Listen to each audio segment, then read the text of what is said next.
Hello les maps, ici Lucille T.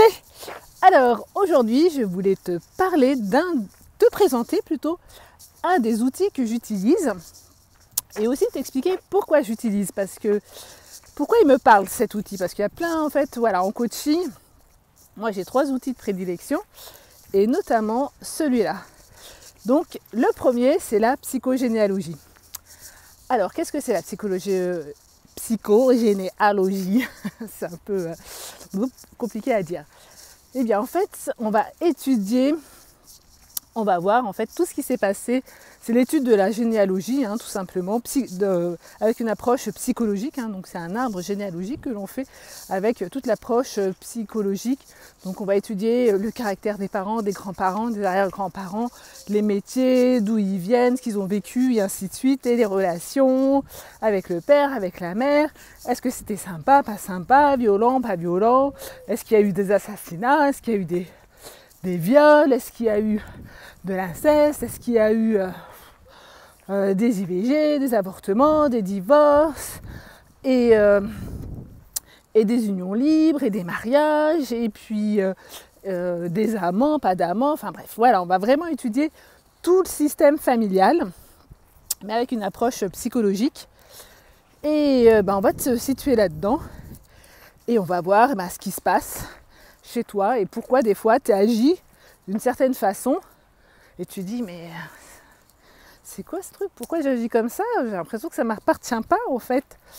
Bah ouais, parce que des fois ça ne t'appartient pas parce que y a eu un travail inachevé auparavant là derrière et puis il y en a qui se disent tiens ma poulette, si tu pouvais faire ce que moi j'ai pas eu le temps de faire, ça serait bien quoi. Tout simplement. Parce que voilà, en fait il faut savoir que tout ce qui n'a pas été dit dans une génération est transmise dans la génération d'après.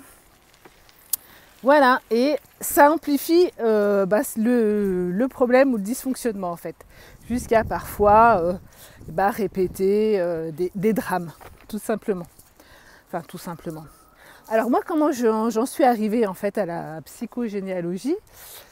C'est par rapport, pareil, toujours moi à mon vécu, parce que moi tout ce que j'utilise, je l'ai testé.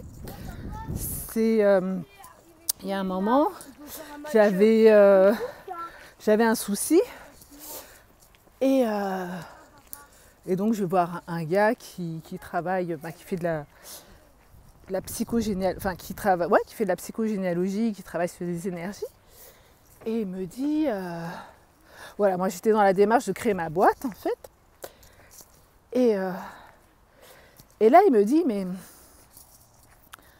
en fait ça vient de votre grand-père paternel qui pour lui qui pour lui c'est pas concevable que des noirs en fait puissent accéder au pouvoir. Alors je suis peut-être choquée avec ce que je te dis, mais en fait c'est ce qu'il m'a dit parce que donc du coup moi mon père il est métis guadeloupéen et donc son père c'était un blanc en fait, un béquet. Et donc moi je l'ai jamais connu ce grand-père là et je me suis dit mais comment un mec que j'ai jamais connu de ma vie,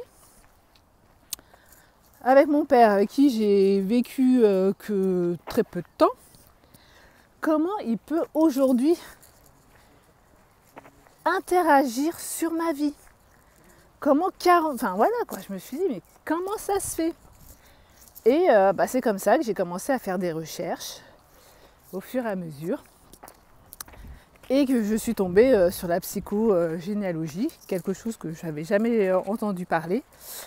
Et j'ai découvert un monde merveilleux et qui vraiment est super efficace parce qu'une fois que j'ai compris, que j'ai eu travaillé là-dessus, j'ai eu nettoyé les mémoires, que j'ai eu fait des exercices de constellation familiale et ainsi de suite.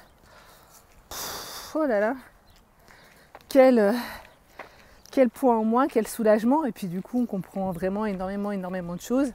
Et puis après en fait on se rend compte que notre famille c'est un super appui et que on en a vraiment besoin pour avancer. Donc voilà, je te le dis, la psychogénéalogie c'est top. Et puis alors, si en plus, alors là, parce que donc j'ai fait des formations, hein. D'ailleurs je suis toujours en formation sur un sujet, parce que comme tout bon coach, on continue à se former, on continue à se faire coacher. Et là en fait, voilà, je te dis un petit secret, ça sert à rien si tu t'entends pas avec les gens de ta famille, ça sert à rien de vouloir te barrer loin, parce que le problème il va continuer à te suivre. Voilà, si tu t'entends pas bien avec tes parents, et si ça déconne en fait, souvent dans ta vie, c'est parce que on va voir ce qui s'est passé derrière en fait. On va voir ce qui s'est passé derrière, et puis regarde ta relation à ton père et à ta mère. Voilà, c'est juste un petit conseil que je te donne comme ça. Donc en fait, si c'est la loose avec tes parents, ça sera la loose dans ta vie. Parce que déjà, quand c'est pas trop la loose, c'est pas évident. Voilà. Bon écoute, j'espère que tu auras aimé cette présentation sur cet outil. Et je te souhaite une très belle journée. Ciao!